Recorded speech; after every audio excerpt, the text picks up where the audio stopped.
The highlight of my life was singing for the Souls there. I stood out on an open stage and it was cold, but I swear I didn't feel a thing except good.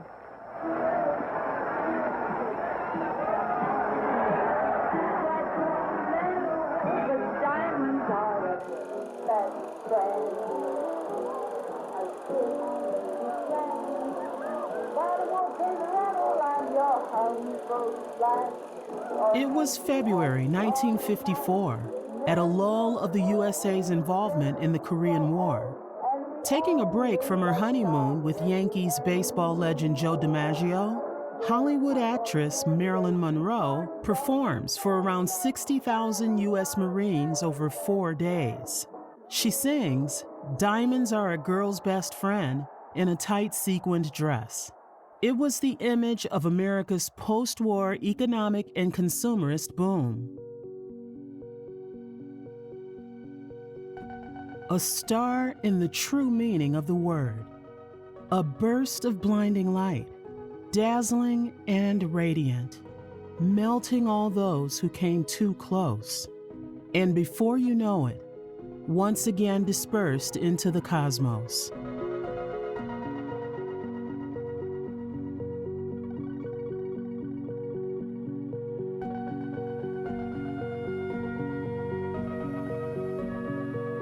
She became the wide-smiled poster girl of sex, money, and glamour. A true story of the American dream, a rags-to-riches fairy tale of transformation.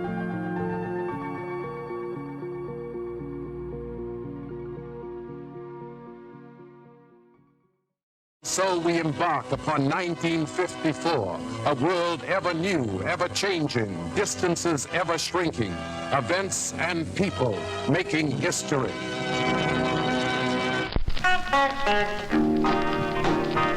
Have you ever met Miss Lindy? She's a gal with the bright red hair. Now she stands high from all the rest. You know her anywhere. Well, she's mine. Yeah, she's mine. Well, I love that little girl with the bright red hair. Well, Miss Lindy, my Miss Lindy. Well, I love that little girl with the bright red hair. Have you ever seen Miss Lindy? She likes to dance all day, and when she does rock and roll, it takes your breath away. Well, she's mine.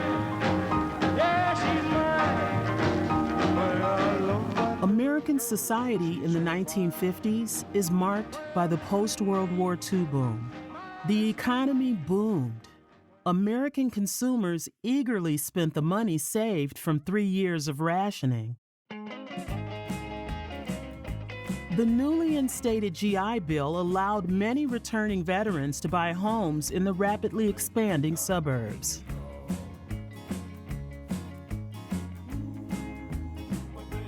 New home buyers filled their homes with revolutionary household appliances.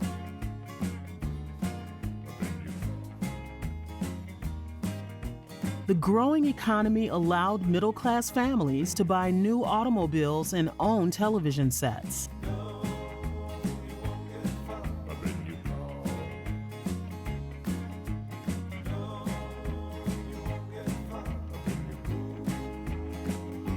A baby boom followed the new nuclear family bliss, which recorded 4 million births each and every year.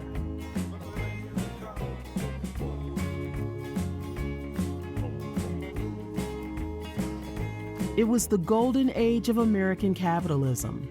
Economic recovery after the war and the Great Depression that preceded it relied heavily on a culture of mass consumption.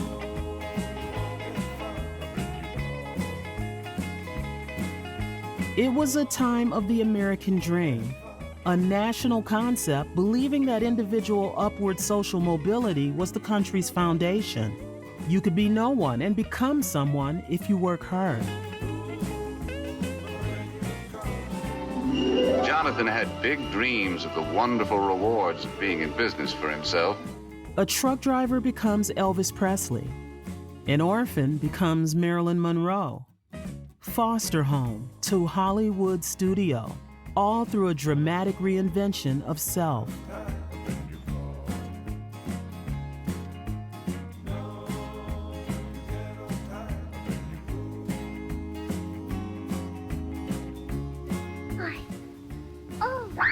My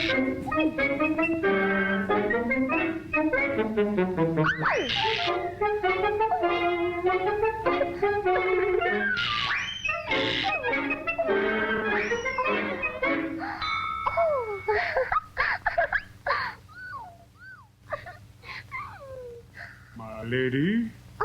By the time she landed in Korea, Marilyn was a symbol of this new American icon. She possessed the classic glamour of Hollywood's golden era, with a humble beginnings backstory that made her both aspirational and relatable to the public. Importantly, Marilyn was perceived as a specifically American star, described by Photoplay magazine as a national institution as well known as hot dogs, apple pie, or baseball. In the 1950s, after the horrors of the war, Americans were confident that the future promised only peace, prosperity, and patriotism. However, the Cold War, the growing threat of nuclear destruction and the resulting Red Scare that followed, installed an all-permeating paranoia in society.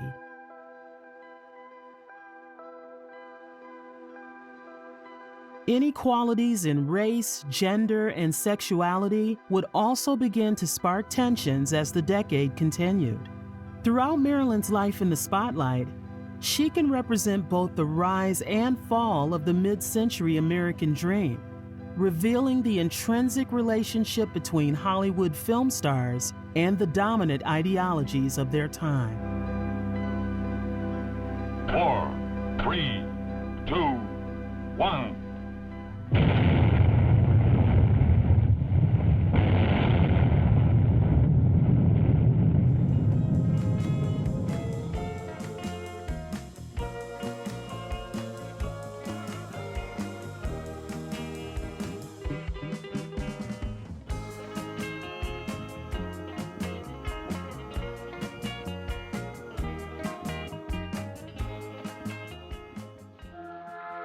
Indulgence of any kind went against America's Protestant ethics before the war. Frugality was valued.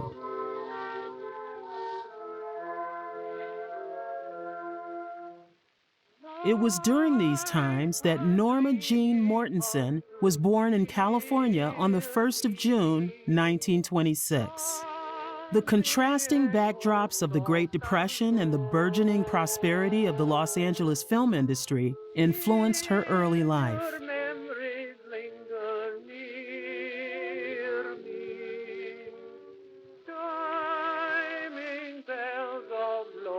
From a young age, Norma's life seemed intertwined with Hollywood. Speaking about her childhood in a Life magazine interview in 1962, Marilyn stated, "I didn't like the world around me because it was kind of grim. When I heard that this was acting, I said that's what I want to be. Some of my foster families used to send me to the movies to get me out of the house, and there I'd sit all day and way into the night. Up in front, there with the screen so big, a little kid all alone. And I loved it."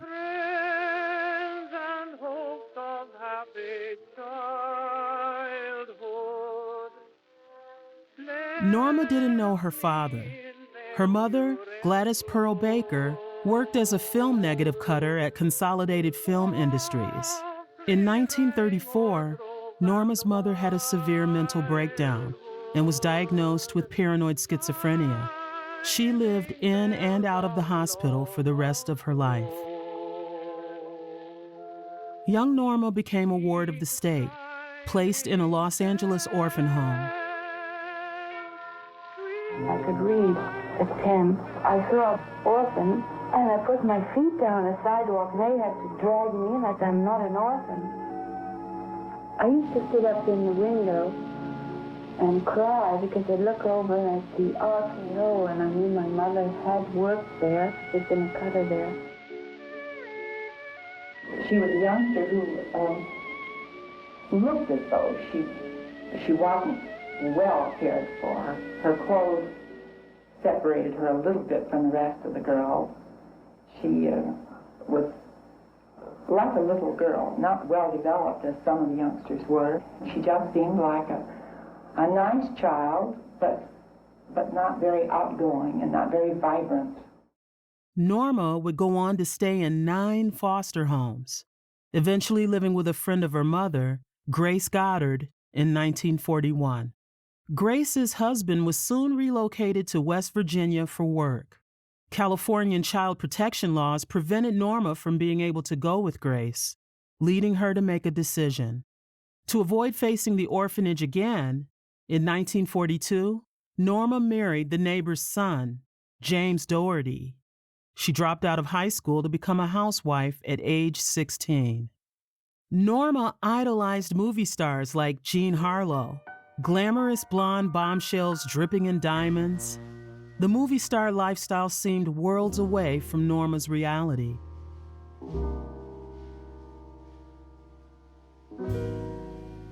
Raised on the same land as the Californian gold rush, maybe it was in Norma's blood to know how much things could change and how fast this could happen. The mythic American dream taught her that her country was the land of opportunity, and Norma knew she wanted ever so badly to escape her predestined origins of poverty and madness.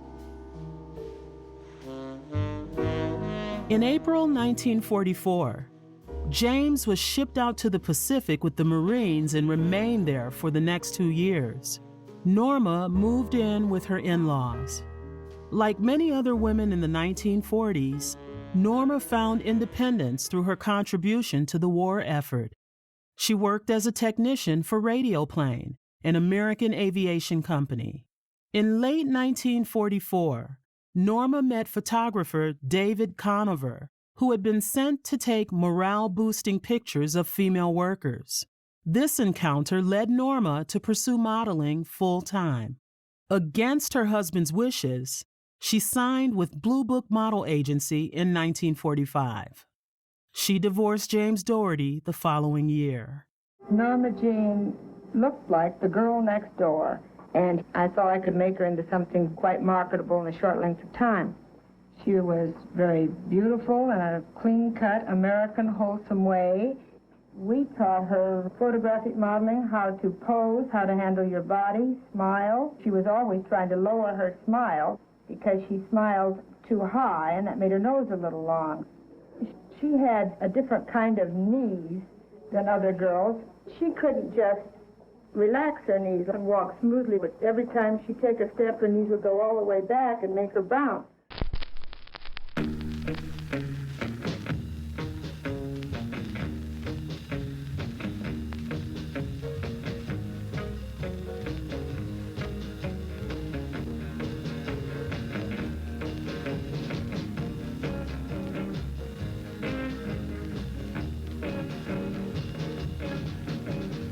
Through her pinup modeling, Norma secured a 6-month contract with 20th Century Fox. Like many stars who had come before Norma, she was required to adopt a stage name. Created of a blend of her mother's maiden name, Monroe, and the Broadway star Marilyn Miller, Marilyn Monroe was born. This reinvention was the birth of a new persona, a chance for Norma to leave her troubled childhood in the past. This is a classic example of Hollywood's famous star system at the time. In this system, Hollywood stars were employees of the studios they worked for. For example, 20th Century Fox or Paramount would have a band of studio-exclusive actors working for them under contract. The contracts were often complex, allowing the studios to choose their actors' roles and the ability to loan them to other studios to work. New names and fictitious glamorous personas that mirrored their movie roles were central to the system. Audiences expected stars to reflect their public life in movie roles and vice versa.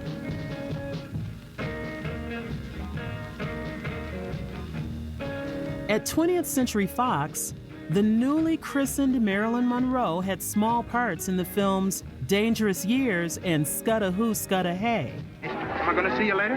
I'm not too tired. But Evie, I thought we had a date. Look, this tray weighs a ton. Marilyn's contract was not renewed in 1947 due to being seen as too shy and insecure to have a future in acting. I didn't have an opportunity to do anything, actually, during the year that I was there at 20th Century Fox the first time, except one part in Scudda Who Scudda Hey, and I was cut out of it. And then they dropped me. She was thought of as a joke by many people. And I think this hurt her very deeply because she was very serious. Marilyn persisted, signing to Columbia in 1948, where she starred in the low-budget musical Ladies of the Chorus. He asked me, how come a baby doll has no comfy place to go? So I told that kindly gentleman my tale of woe. Every baby needs a daddy to keep her worry-free. Her signing to Columbia also signifies the beginning of Marilyn's physical transformation. Her platinum bleach blonde hair now mirrored her childhood idol, Jean Harlow. As orphan Norma Jean began to slip from memory, Marilyn Monroe, the movie star, was only just arriving to define the decade of the 1950s. Anyone can see I care. The way I hold your hand and smile in your direction tells the world my heart is filled with nothing but affection. Lock me in your arms forever. That's a place I want to be. So anyone can see that I belong to you and you belong to me.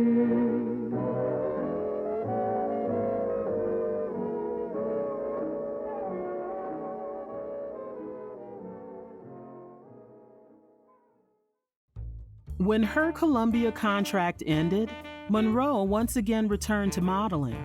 Marilyn had now realized her image was marketable, from advertisements to covers of pinup magazines. In 1949, she posed for an infamous nude calendar. Teetering on the edge of show business, these jobs were necessary for Marilyn to scrape by. This is the first car I ever owned. I call her Cynthia. She's going to have the best care a car ever had. Put Royal Triton in Cynthia's little tummy. Right, lady.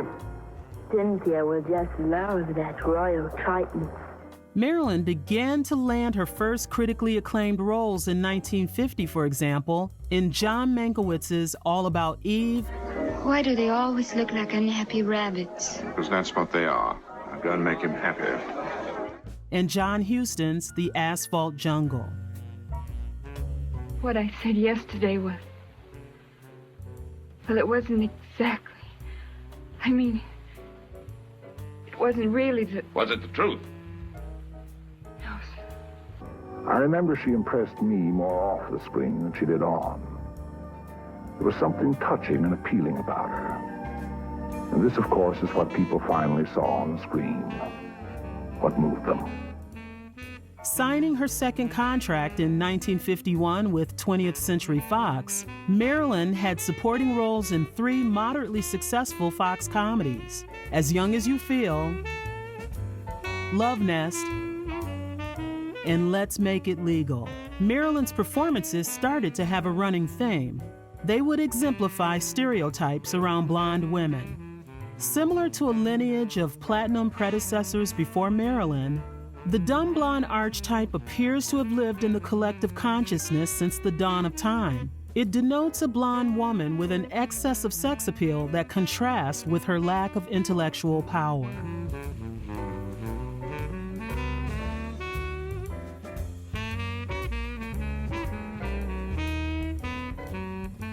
In the past decades of Hollywood, actresses such as Katharine Hepburn and Joan Crawford defined their times of economic hardship with a strong-willed and smart approach. Similarly, Marilyn's approach to the character of the dumb blonde was emblematic of these new post-war times. Different to blondes before her, like Mae West, who was known for an overpowering sexuality, Marilyn seemed not even to be aware of the effect she was having.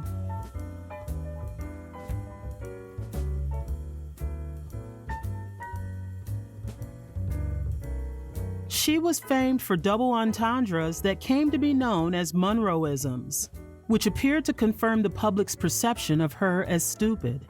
Her quick wit and literary awareness proved quite the opposite. The dumb blonde archetype seemed to be something the 1950s audience deeply desired, and Marilyn would play the part. In 1952, the nude calendar Marilyn had shot in 1949 was leaked to the press. It was a scandal that had the potential to end her career. The expectation was that Marilyn would deny it was her in the photos. However, Marilyn charmed the public with her honesty surrounding the calendar. In an interview, she candidly explained that she was broke and needed the money. The calendar was instrumental in changing perceptions of women's embodied sexuality in the 1950s, but unfortunately, it also revealed exploitation beneath. The photos were featured in the first issue of Playboy magazine, in which Marilyn had neither given consent nor received payment.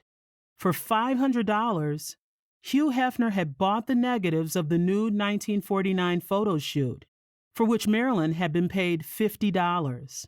Hefner would become a millionaire, while Marilyn never made another dime from the photos. In early 1952, Marilyn began her highly publicized romance with retired New York Yankees star Joe DiMaggio. They appeared to be the perfect couple.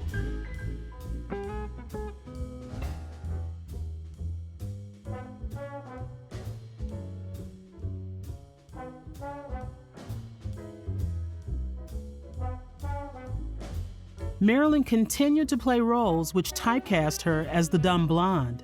In her next film, We're Not Married, her role as a beauty pageant contestant was created solely to present Marilyn in 2 bathing suits, according to its writer.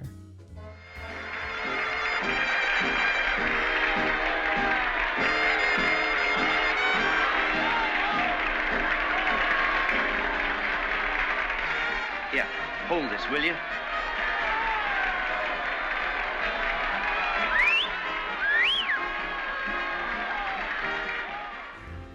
In Howard Hawks' Monkey Business, in which she acted opposite Cary Grant, she played a secretary who is a dumb, childish blonde, innocently unaware of the havoc her sexiness causes around her. Aren't you here early?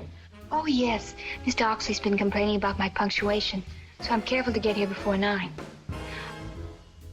Mr. Oxley's on the telephone. Won't you sit down? I'm glad we have a moment. I have something I want to show you. For instance? Isn't it wonderful? I beg your pardon? The new non-rip plastic stockings you invented. By 1953, it seemed that Marilyn's work on low-budget films had left a mark on the film industry. The Look Achievement Award is the most outstanding feminine newcomer of 1952. Thank you, Lauren. And as Best Young Box Office Personality, Miss Marilyn Monroe. Thank you, Mr. Nichols. Marilyn Monroe, the moviegoers of America, voted you the most popular actress of the year. My congratulations. Thank you, Mr. Sims. As she was cast in her first starring role in the Technicolor film noir, Niagara.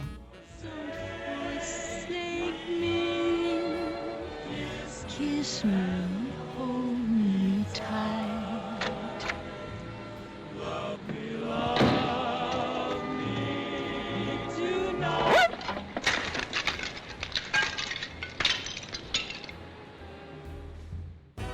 Each succeeding film brought her stardom closer to earth. Her second film of 1953, Gentlemen Prefer Blondes, was one of the biggest box office successes of the year. Her role as the gold-digging showgirl Lorelei has become career-defining. The part and the songs featured seem to cement the Marilyn Monroe persona to the Around your audience. neck. You don't, lovey. It goes on your head. You must think I was born yesterday. Well, sometimes there's just no other possible explanation. No, my dear, she's quite right. Like so. It's a tiara. You do wear it on your head. I just love finding new places to wear diamonds. There's the music. The song, Two Little Girls from Little Rock, acts as a suitable class identity origin story on which Marilyn Monroe's persona relied. We're just two little girls from Little Rock. We lived on the wrong side of the tracks. But the gentlemen friends who used to call, they never did seem to mind at all. They came to the wrong side of the tracks.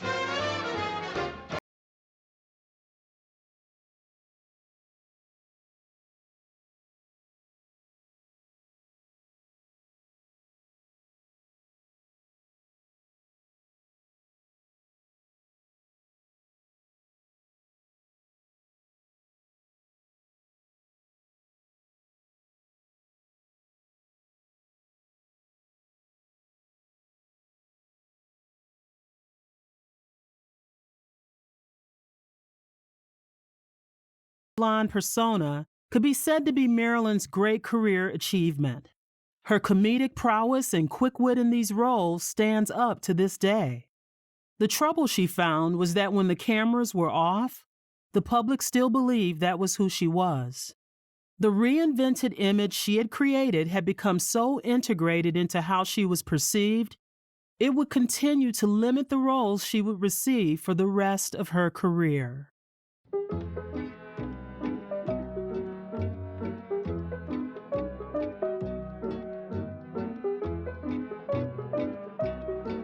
The construction of the performance of Marilyn Monroe up until the mid-50s had been the shining example of the American dream. Her reinvention from orphan to the most famous actress in America seemed proof that this long-standing mythology had a root in reality.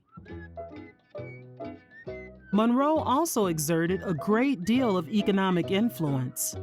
As early as 1952, it was estimated that Marilyn's name on a movie increased the gross by at least $500,000. And by 1956, every film that was made without Marilyn earned at least $1 million less because her name was not on the marquee. Her image represented an all-American patriotism, singing for the U.S. soldiers with blonde hair and her lipstick, Coca-Cola Red. She was even cast for a cameo in a 1953 Cold War PSA, declassified in the 1995 documentary Trinity and Beyond. Action may prevent a minor incident from developing into a serious one. Avoid writing about classified material in letters home. Be sure you're secure. Don't be careless. I hate a careless man.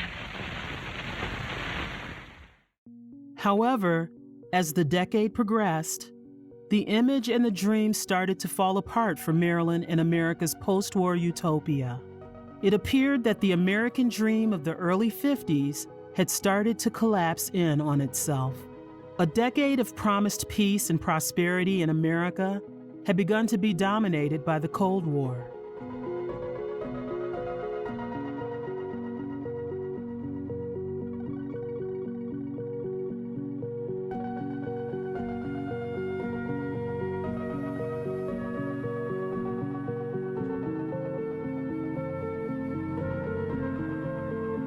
The image of one of the brightest stars created by the Hollywood dream machine had begun to flicker.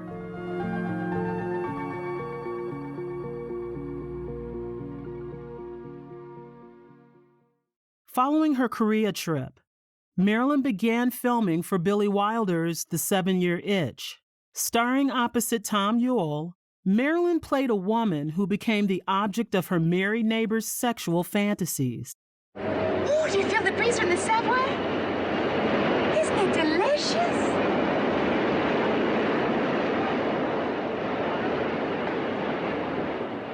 Sort of cools the ankles, doesn't it? Well, what do you think would be fun to do now? I don't know. It's getting pretty late. Although the film was shot in Hollywood, The studio decided to generate publicity by filming the subway grate scene on site on Lexington Avenue in Manhattan. The shoot attracted nearly 2,000 spectators. Oh, I think it's terrific. Very nice. Some girl. I think it's very nice, but I'd rather it were me. I said, what has Marilyn Monroe got that a million other women have and prefer not to show? I think it's wonderful. I think it's wonderful, wonderful, wonderful. Well, it's pretty vulgar, if you ask me. The film has been said to have become a catalyst for the collapse of Marilyn's seemingly ideal marriage to Joe DiMaggio, due to his anger at the famous subway grate scene.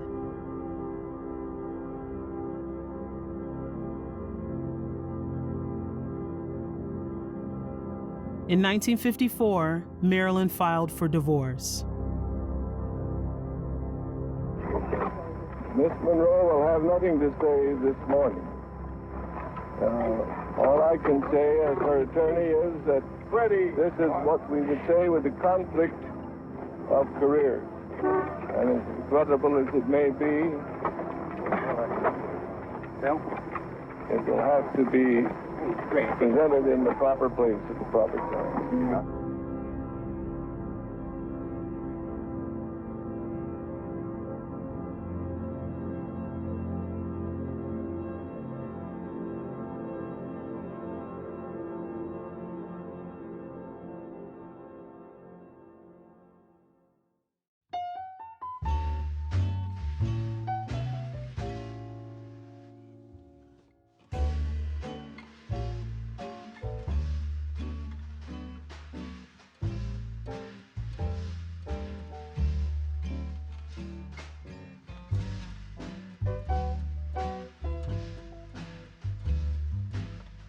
After filming The 7-Year Itch, Monroe moved eastwards.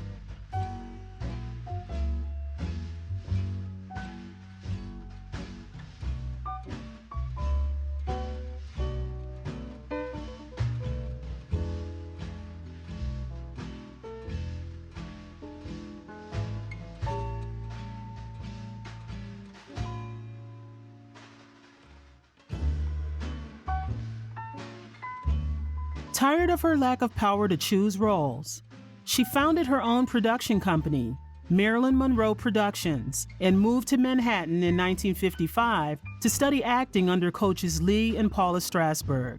Marilyn always dreamt of being an actress. She didn't, by the way, dream of being a star. She dreamt of being an actress.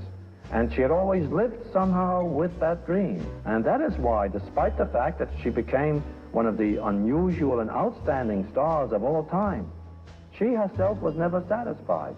When she came to New York, she began to perceive the possibilities of really accomplishing her dream of being an actress.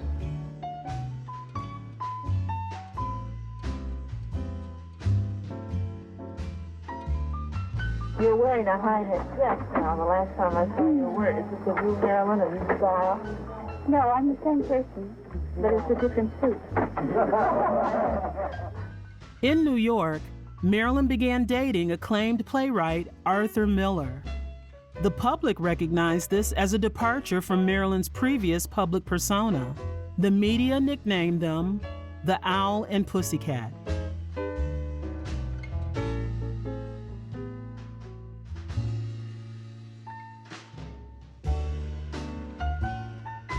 In 1956, Marilyn Monroe and Arthur Miller married. Miss Monroe, could you tell us what kind of a wedding you're going to have? Very quiet, I hope. Do you feel certain at this time that you will be able to get away to go to England? I feel certain I'm going to try awfully hard. In the event that you are not able to go, will Miss Monroe still go? Oh, sure. She's got to go. She's got a contract to go. Well, that means you may not have a honeymoon together then. I think we will. I hope so. The Cold War had become a part of American life. Anti-communist propaganda and witch hunts instilled a culture of deep paranoia. In the years following the war, media and culture exhibited general anxiety about the spread of the Soviet Union's communism. Public hysteria was coined the Red Scare. Films such as 1956's Invasion of the Body Snatchers illustrate how these anxieties seep into the media of the time. Every one of them. Listen, we're going to have to search every building, every house in town. Men, women, and children are going to have to be examined. We've got some phoning to do. Well, I'm going to stay right here where I can watch them. I'm going to stay with you. The FBI was actively investigating Miller for allegations of communism, which led to the FBI opening a file on Marilyn.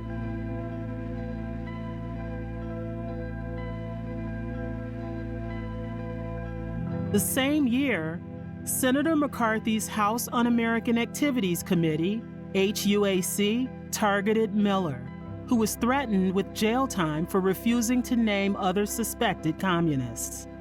During the HUAC hearings, Marilyn supported Miller despite intense pressure from her studio and other Hollywood bigwigs. Marilyn Monroe was seen as an entirely American creation. Her new elopement with a suspected communist was met with raised eyebrows.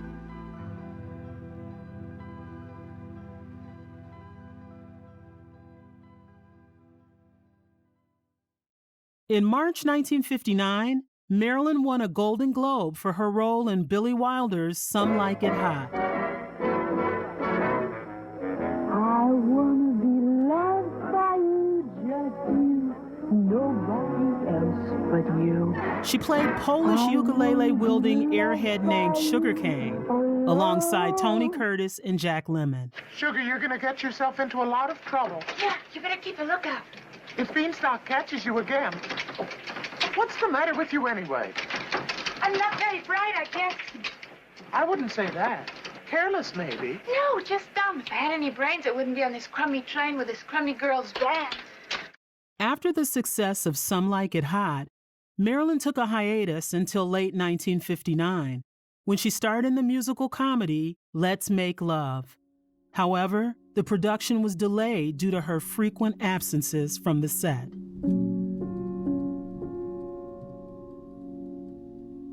In the myth of the American dream, it would be thought that Marilyn had it all. However, she remained wounded by her difficult childhood. At the dawn of the 1960s, Marilyn's mental health declined rapidly. She suffered from insomnia, depression, anxiety, and a dangerous prescription drug and alcohol habit. Marilyn had initially started taking barbiturates in her early acting career to cope with stress and a lack of sleep.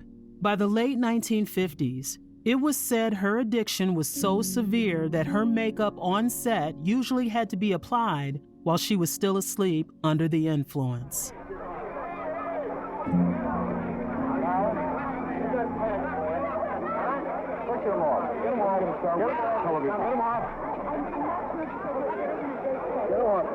Would you do me a favor? Certainly. What is it? I may not be Dr. Freud or a male brother or one of those French upstairs girls, but could I take another crack at it?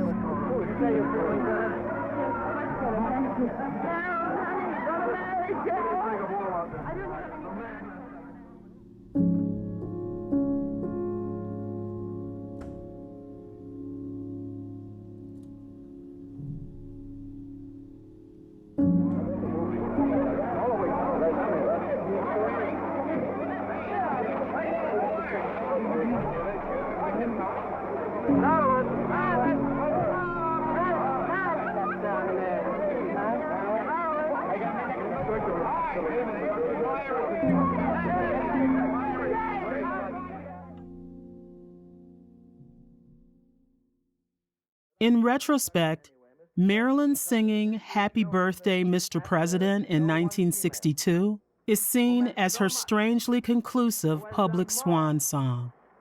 Eerily introduced as the late Marilyn Monroe, Marilyn shimmers ghostly luminous in the monochrome film.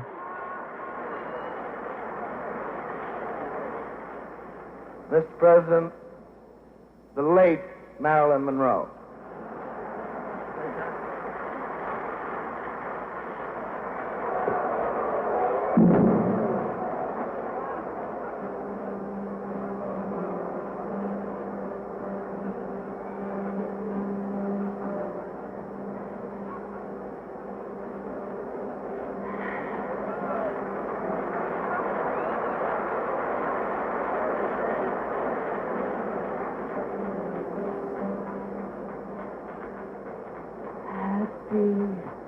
birthday to you. Happy birthday to you. Happy birthday, Mr. President. Happy birthday to you.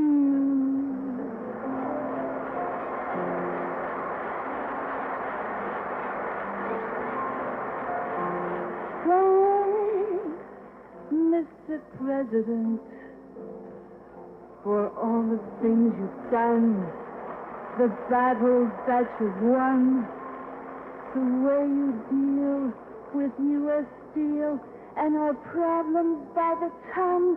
We thank you so much. Everybody, happy birthday!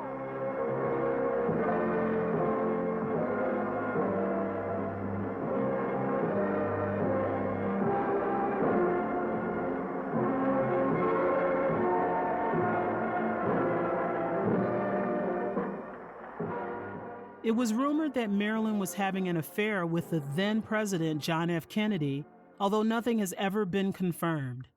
At the Madison Square Garden celebration, she wore a nude-colored, skin-tight dress covered in rhinestones. The appearance feels like the familiar 1950s Marilyn turned up to 100. Intensely glamorous, parodic, exaggerated sexuality, and wholly American. What was new was a sense of bubbling unease concerning her physical and mental health. The aspects that defined the constructed Marilyn Monroe appeared to be at a point of near implosion.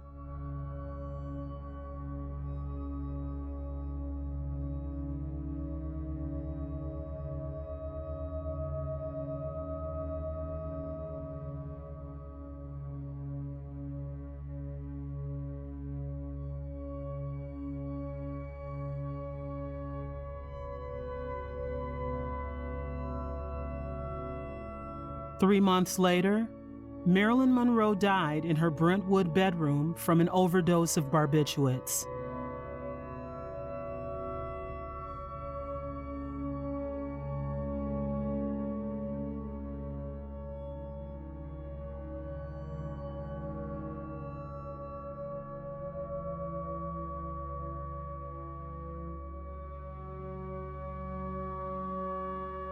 Marilyn's doctors stated that she had been prone to severe fears and frequent depressions, with abrupt and unpredictable mood changes, and had overdosed several times, possibly intentionally.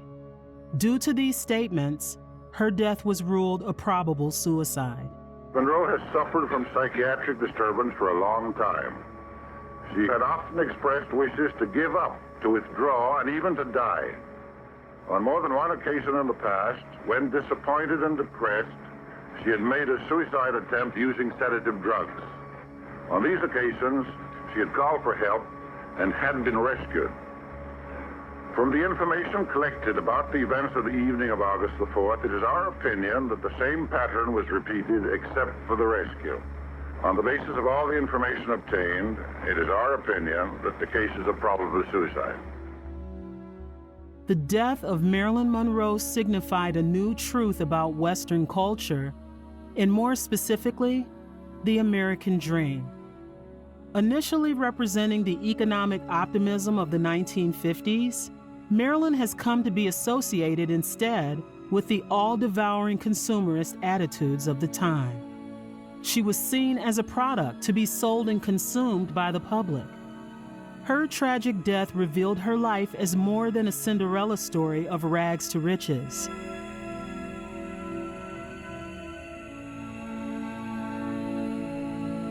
As the reality of her success was that she still felt hopeless despite her transformation. The persona of Marilyn Monroe she had created through the Hollywood machine had ended up preventing people from viewing her as a real person. She had become the defining martyr of the decade.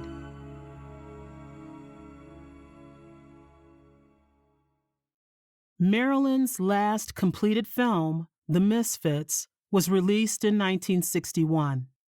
Written by Arthur Miller, Marilyn plays the role of divorcee Rosalind, who become friends with three aging cowboys. Get out of here!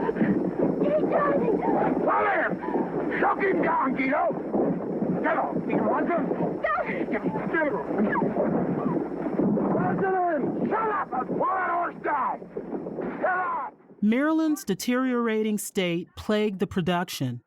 She was dependent on alcohol and prescription drugs and had difficulty remembering her lines. Time and life had done her considerable damage. She took so many sleeping pills to rest that in the morning she had to take stimulants to wake her up. And this ravaged the girl. She broke down, and I had to send her to a hospital for a week before we could go on with the shooting. The film had mixed reviews at the time, but has been remembered as one of Marilyn's most captivating performances. I think you're the saddest girl I ever met. You're the first man ever said that. I'm usually told how happy I am. Various photographers captured the film's stars candidly behind the scenes. It presented an honesty between the audience and the actor that would have been unthinkable when Marilyn started her career in the early 1950s.